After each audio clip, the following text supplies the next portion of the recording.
आजच्या या माझ्या वाढदिवसाच्या निमित्तानं या सय्यद सादाबाबाच्या साहेबांच्या नगरीमध्ये उपस्थित महाराष्ट्र राज्य सहकार परिषदेचे अध्यक्ष, या तालुक्याचे भाग्यविधाते आदरणीय दादा, त्याचबरोबर आमचे मार्गदर्शक आणि भारतीय जनता पार्टीचे या जिल्ह्याचे अध्यक्ष आदरणीय शशिकांतजी नाना, उपस्थित या तालुक्याचे कर्तव्यदक्ष आणि विकासरत्न आमदार आदरणीय यशवंतजी तात्या, त्याचबरोबर उपस्थित या तालुक्याचे भारतीय जनता पार्टीचे अध्यक्ष आदरणीय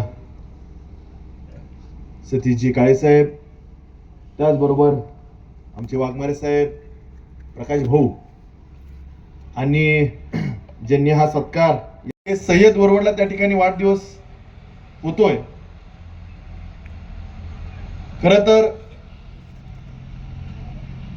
आपल्या आशीर्वादानं, आपल्या प्रेमामुळं आपण जे आज लोकनेते बाबूराव असतील, दादा असतील, भाऊसाहेब असतील, मी असेल, हे पाटील परिवारावर जे प्रेम करतात, त्या प्रेमा खातीर माझा वाढदिवस हा एक एक महिना चालतो. हे केवळ आणि केवळ फक्त तुमच्या प्रेमामुळं. परंतु तुम्हाला आवर्जून आपल्याला सांगायचं, वाढदिवस होत असताना आता या ठिकाणी आमचे मित्र आहेत, राहुल आहेत, काही विरोधकांनी केलं की कुठे एक एक महिना वाढदिवस असतो का? त्याला काय माहिती ह्या तालुक्याची परिस्थिती, त्याला काय माहिती ह्या तालुक्यातल्या लोकांच्या जनतेचं प्रेम. परंतु कोणतीही गोष्ट आली ती फक्त राजन पाटील, बाळराजे पाटील आणि अजिंक्य पाटील, आमच्या तिघांचं नाव घेतल्याशिवाय यांचं भाषणही पूर्ण होत नाही. आज हा खरा तालुका लोकनेते बाबूराव असतील, शहाजीराव पाटील असतील, संभाजी महाराज असतील किंवा एरडी मालक शेख असतील, यांच्या विचारांचा तालुका आहे. परंतु त्यांचे विचार मात्र बाजूला सारून या तालुक्यामध्ये एक वेगळं राजकारण करण्याचं काम आजचे विरोधक करतायत. मी आपल्याला आवर्जून सांगू इच्छितो की विकासाचं राजकारण करावं. या भागामध्ये जो काही विकास राहिला असेल तर त्याच्यावर आपण राजकारण केलं पाहिजे. लोकांच्या समस्या जाणून घेतल्या पाहिजे, ते समस्या सोडवण्याचं काम केलं पाहिजे. ह्याला कुठलेही शेतकरी असेल ह्याचं घेणं देणं नाही, माझ्या तरुणांचं घेणं देणं नाही. परंतु आपली पोळी कशी भासता येईल ह्याच्यासाठी हा खाटाटोपाने प्रयत्न चालू आहे. आज तुम्ही सांगा की ह्या 6 जिल्हा परिषद मध्ये एकही कार्यकर्ता त्या ठिकाणी उभा दिसतोय का? कुठेच कार्यकर्ता उभा नाही. परंतु भारतीय जनता पार्टीमध्ये हे प्रत्येक कार्यकर्त्याला संधी देण्याचं काम हे भारतीय जनता पार्टी करते. मग ते जिल्हा परिषद असो, पंचायत समिती असो. आज खऱ्या अर्थानं बघितलं तर ह्या तालुक्यामध्ये आदरणीय दादांच्या माध्यमातून असेल, यशवंत तात्यांच्या माध्यमातून असेल, अनेक विकास होत आहे. विकास कामं होताना दिसत आहेत आपल्याला. आज खऱ्या अर्थानं बघितलं असेल तर हा जो आपला मोहोळवरून सौंदर्य मार्गे जाणारा रस्ता आहे, आज त्या रस्त्याने जर गेला आपण, मी सकाळीच त्या रोडने गेलो, अतिशय सुंदर तात्या रोड आपण आपल्या माध्यमातून केलेला. अनेक विकास कामं ह्या तालुक्यात होत आहेत. काय कामं सुद्धा यशवंत तात्यांनी मंजूर केलेले आहेत, पण उद्घाटन मात्र दुसरेच लोक करतात. ही खरी परिस्थिती आहे. आणि आजची जी परिस्थिती बघितली जे सांगत होते एकेकाळी की सोलापूर जिल्हा हा राष्ट्रवादी काँग्रेस पार्टीचा बालेकिल्ला, परंतु आज जी परिस्थिती बघितली तर घड्याळाच्या चिन्हावर माणूस उभा राहायला तयार नाही. ह्याला उमेदवार सुद्धा भेटत नाहीत आणि उमेदवार नसल्यामुळं हे स्वतः उभा राहायचा प्रयत्न करतात. इथं आमच्यामध्ये भाजपामध्ये कार्यकर्त्यांमध्ये एक जोश आहे, ऊर्जा आहे की हिता संधी हे कार्यकर्त्याला मिळणार म्हणून. परंतु खऱ्या अर्थानं जर बघितलं, आज भारतीय जनता पार्टी हे फक्त मोहोळ तालुक्यामध्येच नाही तर अख्ख्या महाराष्ट्रामध्ये हे प्रत्येक शेवटच्या घटक्याला कशी संधी मिळेल ह्याच्यासाठी प्रयत्न करते. तुम्ही बाकीचे पक्ष बघा, आपल्याला काय मिळतंय का, स्वतःची पोळी कशी भासतेय का, आपल्याला तिकीट मिळतंय का, ह्याच्यासाठी प्रयत्न सुरू आहे. जे फरक जर बघितला, जी भारतीय जनता पार्टी आहे हे कार्यकर्त्यांसाठी लढणारी पार्टी आहे, शेतकऱ्यांसाठी लढणारी पार्टी आहे, विकासासाठी लढणारी पार्टी. परंतु जे विरोधातले आहेत, ते राष्ट्रवादी असेल, अजून कोणती पार्टी असेल, त्यांची लढाई स्वतःसाठी काय मिळतंय का ह्याच्यासाठी त्यांचा हा प्रयत्न सुरू आहे. आज आमच्या समाधान पैलवानी भाषण केलं. भाषण करत असताना खरं तर अजून समाधान पैलवान हा मैदानात कुस्तीच्या आखाड्यामध्ये पैलवान एकदम तगडा आहे. मला माहित नव्हतं की व्यासपीठावर सुद्धा अशा पद्धतीचा आमचा पैलवान त्या ठिकाणी भाषण करू शकतो. कारण मी पहिल्यांदाच एवढा अग्रेसर भाषण हे आमच्या पैलवानचं ऐकलं. पैलवान तुमच्या उजव्या साईडला जे एकेकाळी सोलापूर जिल्हा तालीम संघटनेचे अध्यक्ष होते, उपाध्यक्ष होते, ते वस्तात तुमच्या साईडला आहे. म्हणून तुम्हाला ती ऊर्जा आली आणि जे मनात आहे ते तुम्ही इथं बोलून दाखवा.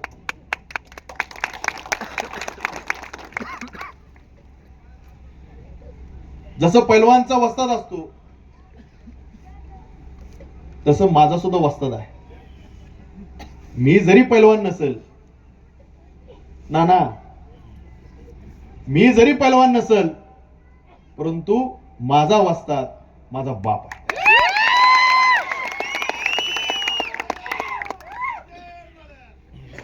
म्हणून भाषण करत असताना मी कुठलीही चिंता करत नाही, कारण माझ्या पाठीमाग माझा बाप उभा आहे. कुणी किती टीका करू द्या, कारण मला माहिती आहे की विरोधकांची राजन पाटील, बाळराजे पाटील आणि अजिंक्य राणा पाटील या तिघांची नावं घेतल्याशिवाय त्यांचं भाषण पूर्ण होत नाही. एका गोष्टीचा मला अभिमान वाटतो, अनेक जण टीका करत असतील, परंतु ह्या तालुक्यातली जनता कोण टीका करत असेल नसेल ह्याच्याकडनं बघता कायमस्वरूपी हे त्या ठिकाणी राजन पाटलाच्या नेतृत्वावर विश्वास ठेवून त्या ठिकाणी भारतीय जनता पार्टीवर प्रेम करते. पाटील परिवार प्रेम करणारी जनता आहे आणि म्हणून करता असले जे काय कुणी काय बोलत असेल, टीका टिप्पणी करत असेल, ह्याच्याकडे मी फारसं लक्ष देत नाही.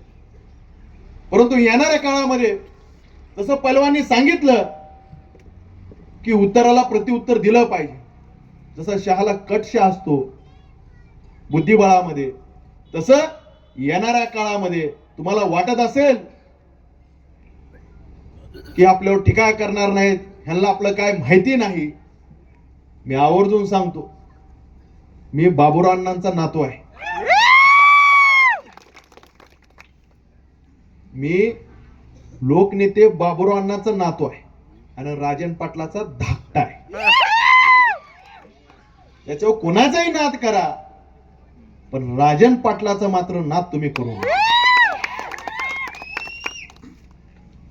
यापुढं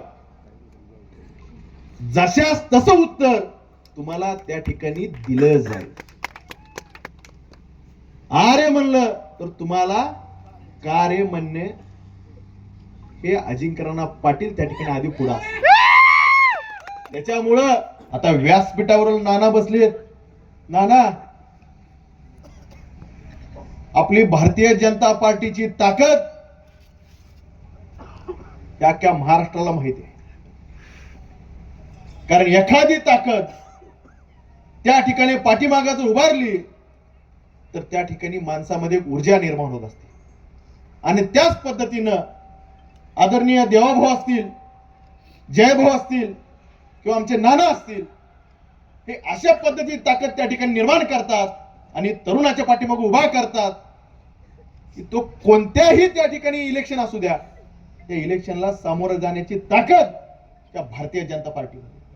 आज सोलापूर बघितलं असेल तुम्ही, भारतीय जनता पार्टी 102 जागा म्हणजे जेवढे नगरसेवक आहेत तेवढे जागा लढवते.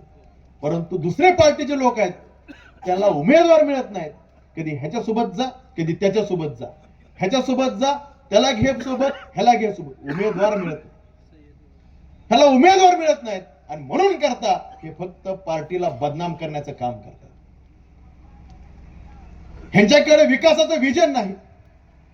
विकासावर कोण बोलायला तयार नाही.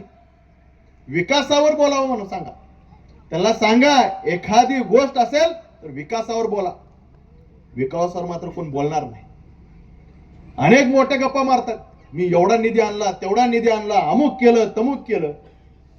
हा निधी आदरणीय यशवंत तात्यांनी आणि त्या ठिकाणी दादांनी, आमच्या शशिकांत नानांनी मंजूर करून आणलेला निधी.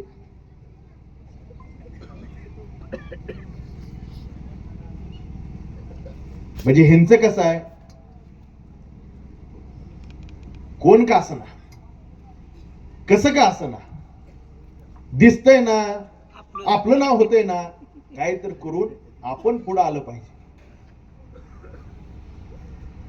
फक्त श्रेयासाठी ह्यांचं राजकारण, हे श्रेय घेण्यासाठी एक भाऊ उभरतोय नरखेड, एक कुरुल. चाललंय काय? कार्यकर्ते कुठे गेले? ह्याचा अर्थ असा आहे की ह्यांच्याकडे एक कार्यकर्ता उभा करायला तयार नाही. आज सोलापूर जिल्ह्यामध्ये राष्ट्रवादी काँग्रेस पार्टीचं कुठं एक नाव सुद्धा दिसत नाही. घड्याळाचा एक उमेदवार सुद्धा नाही. त्या आज सोलापूर जिल्ह्यामध्ये 0 घड्याळ आहे.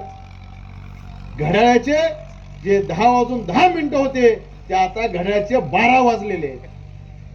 म्हणून आवर्जून मी सांगतोय, तुम्ही उद्या येतील इथं, भाषण करतील, मोठ्या मोठ्या गप्पा मारतील, सांगतील. आता आमच्या महेशरावनी सांगितलं की कुठं कुरुलच्या सभेमध्ये त्या ठिकाणी बोललं गेलं की पोराला जमत नाही तर बापाला उभा करा सांगा, बापाला उभा राहायला सांगा. अरे बेट्या, तुझ्या अवकात काय, बोलतो किती, आपल्याला पगार केवढी आहे, तेवढं माणसांनी बोललं पाहिजे. अरे पोरगा पण उभारत नाही, बाप पण उभारत नाही. तुला साध्या सामान्य कार्यकर्त्याला उभा करून तुला पाडण्याची ताकद त्या नेत्यामध्ये. तिथपर्यंत विचार पोचणं गरजेचं आहे. तू सांगू नको कोणी उभं राहायचं आणि काय करायचं.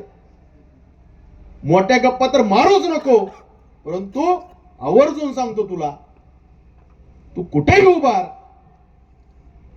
आमचा एक फाटका भारतीय जनता पार्टीचा कार्यकर्ता त्या ठिकाणी चारी मुंड्या चित केल्याशिवाय त्या ठिकाणी स्वस्त बसणार नाही.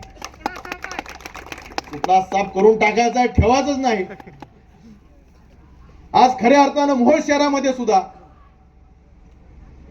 मोठ्या ताकदीनं ज्या भारतीय जनता पार्टीचे 2 नगरसेवक होते, आज 2चे 11 झालेत. आणि त्या ठिकाणी भारतीय जनता पार्टीला इतर पक्षांपेक्षा 550 ते 600 मतं मोहोळ शहरामध्ये जास्त आहेत. ह्याचा सुद्धा आपण विचार केला पाहिजे.